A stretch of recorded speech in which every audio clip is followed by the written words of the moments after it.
Let us now look at the next term, which is the central angle. The central angle. So as the term suggests, it is the angle made at the center.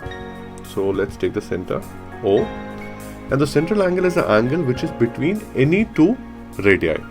So we have to have two radii, and is the angle between them. So let's take one radius, say from here to here, and another radius.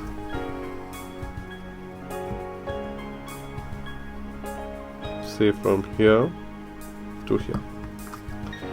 Now as I said, O is taken as the center. Let's call this AB.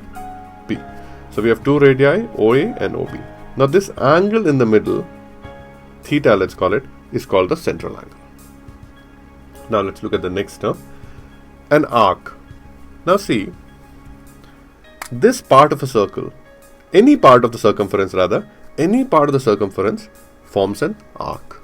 Okay, so here this whole thing is an arc. The next term is arc length. It's kind of obvious, is it not?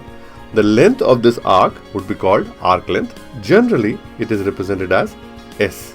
S is your arc length.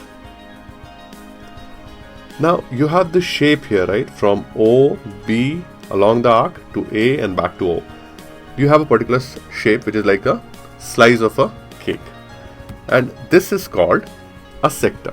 Okay, so this shape is called a sector.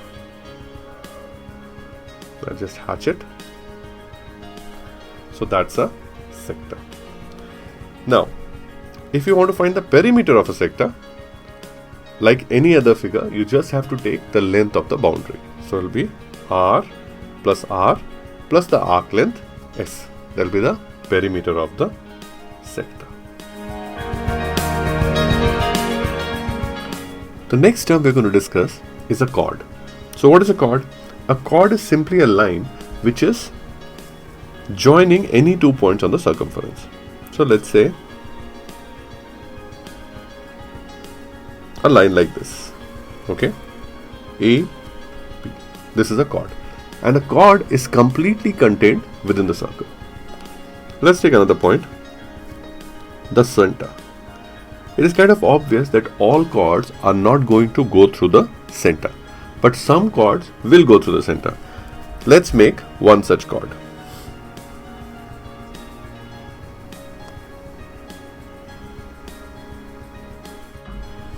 Now you can see that this chord is nothing but the diameter which we have already discussed. So what's the diameter? It's 2 times the radius, and it is also the biggest chord inside a circle.